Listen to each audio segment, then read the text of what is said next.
په یو چړیاګر کې د شادوګانو دپاره یوه کوټه جوړه شوې وه، یوه کمره جوړه شوې وه او د کمرې په هغه چت باندې دوی ته کیلې راځوړندې کړي وې.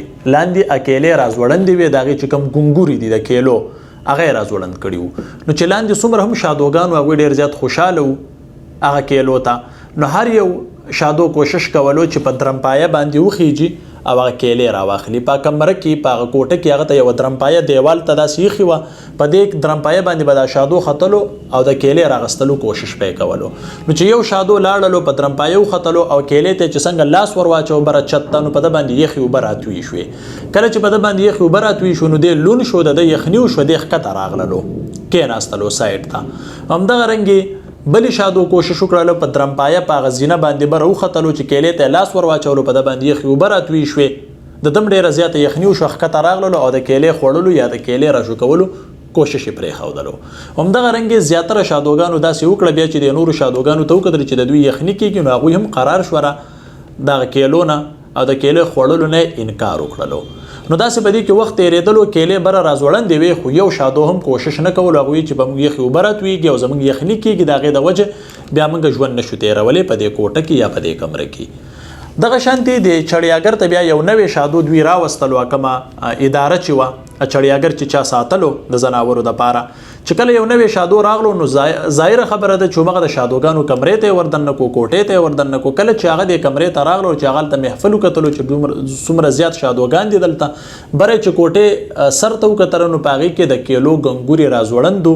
نو ده کوشش وکړلو چې زه ورځمه چې دا کیلې راوشو کومه وی خورمه، ډېر زیات زړه یې ورته کېدو. چې دی کله په درمپایه باندې د ختلو کوشش وکړو، د نورو شادوګانو راونیولو او ښه یې وغربولو او ښه یې ووهلو. د نور ورته چې کیلې ته به لاس نه وروړې، د هغوی په ذهن کې همدغه خبره وه چې کیلې ته دې لاس وروړي نو په موږ هم اوبه راتویږي، لاندې موږ لمدېږو. نو چې کله یې په هغه راکېښودل ښه یې ووهلو، نو دی هم سیټ ته کېناستو، د دې نورو سره ناستو، خو دا پوښتنه یې نه کوله چې یاره ولې او څه چل دی. دی خو نه د اوبو نه خبر او نه د دې نه خبر و چې یاره کیلې له لاس وروړلو باندې پابندي ده. هغه وخت تېرېدلو. کله چې وخت تېرېدلو نو بیا دغه ځای ته یو بل شادو راغللو، دوی رادننه کړلو دغې کمرې ته، چې بل شادو یې څه ټایم رادننه کړلو.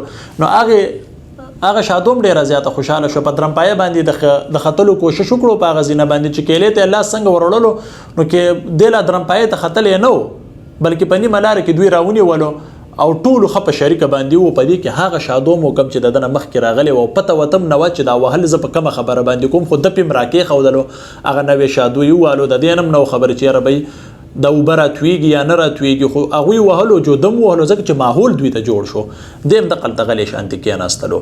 بیا څه وخت کېدلو دا ټول شادوګانې د دې نه بهر کړله، نور شادوګانې چې دغه ځای ته رادننه کړله نو هلته خو ماحول جوړ شوی و، په هغه ځای کې اثرات هم داسې وو. نو یو شادو هم هغې ته لاس نه وروړلو، د کیلې راشو کولو کوشش نه کوو. د دې قصې نه د دې سټورۍ نه زما دا مقصد دی چې په ژوند کې هر انسان غواړي چې د پرمختګ وکړي، د کامیابۍ طرف ته لاړ شي، خو زموږ معاشره یې نه پرېږدي، زموږ خلک یې نه پرېږدي. که یو څوک وایي چې زه بزنس شروع کوم، هغه ورته وایي په دې ځای باندې بزنس ناکامه شوی دی. دا ستا کار نه دی، ته د پلانکي په حساب سره هیڅ هم نه، ستا څه هیڅ ویلي نشته چې هغه پکې ناکامه شو، نو ته به څنګه کامیابېږې؟ نه، کله هم داسې نه ده. په دې ځای باندې تجربه شوې ده او ته بیا هم راځې دې ځای ته وردانګې. که څوک بزنس شروع کوي، که څوک ډریوري کوي، که څوک ایجوکیشن حاصلوي، او که د چا یوه غټه تمنا یې غټ خواهش وي په ژوند کې مخکې تلو دپاره، زموږ د معاشرې خلک یې نه پرېږدي. حالانکه دې د دې نه خبر هم نه وي، د هغه هلته څه تجربه هم نه وي، صرف د خلکو نه یې اورېدلي. نو چې کله هم تاسو په ژوند کې څه کول غواړئ، د هر چا نه به مشوره نه اخلئ، او د هغه چا نه خو بیخي مشوره مه اخلئ کم چې هغه خلک وي چې صرف د خلکو نه اورېدل کړي، چې کله په ژوند کې په خپله باندې څه مقصد نه وي او د هغه په خپله څه میشن نه وي او نه یې کامیابي ترلاسه کړي، داسې خلکو نه خو به بیخي مشوره نه اخلئ. څه چې کوئ په خپل ځان باندې به یقین کوئ، د قسمت پسې به منډې نه وهئ، ځکه چې قسمت خلک په جوارۍ کې ګوري چیرې یا به وشي او یا به ونشي، ځکه چې انسان په مهنت باندې په مخ کې وړاندې ځي، په قسمت باندې نه. او قسمت هم چې تا ته کم میلاویږي نو هغه په مهنت باندې میلاویږي، ځکه چې تا ته څه معلومه ده چې زما په قسمت کې څه دي. نو همیشه دپاره کوشش کوئ د خلکو خبرو ته مه ګورئ. ته ډېر د کار انسان یې، ته ډېر څه کولی شې که ته وغواړې، خو په ماحول کې به ځان نه انکې. ځکه چې زموږ په معاشره کې ډېر بدبودار خلک دي چې هغه تا ترقۍ ته نه پرېږدي. که ته ورته وایې چې زه یو پروجیکټ یو پروژه په یو منصوبه باندې کار کوم، هغه ورته یار دا ستا کار نه دی، ستا پلار نیکه دا کار نه و کړی، نو دا به ته څنګه وکړې؟ ته کامیابي نشې ترلاسه کولی.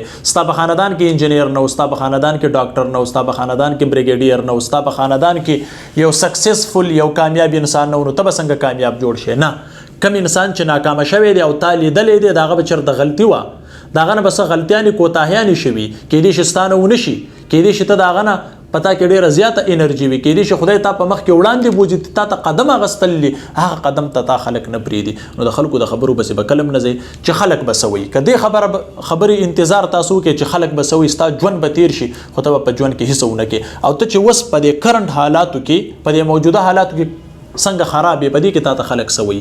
نو چې کله کامیابۍ طرف ته ځې، نو بیا ولې د خلکو خبرې ته ګورې؟ هغه خلک چې تا ته وایي چې ته نشې کولی، هغه خلکو تاسو له څه فایده درکړې ده؟ د خلکو د خبرو پسې به ځئ نه، څه چې دې زړه غواړي په خپل ځان کې انرژي را پیدا کړه، خپل ځان کې طاقت را پیدا کړه. او حدیث مبارک هم دی، الله تعالی هم وایي چې زه هغه چاله هغه څه ورکوم څه چې د په زړه کې خواهش وي. نو کوشش کوئ چې ستاسو یو پازیټیو خواهش وي، نیگیټیو نه، منفي سوچ به نه کوئ، همیشه به مثبت سوچ کوئ. یاد ساتئ چې د هر انسان په دماغو کې دوه اسونه وي، یو اس منفي وي او بل اس مثبت وي. نو چې کم اصله تا ډېر خوراک ورکړلو، بس هغه اس به منډه ګټي.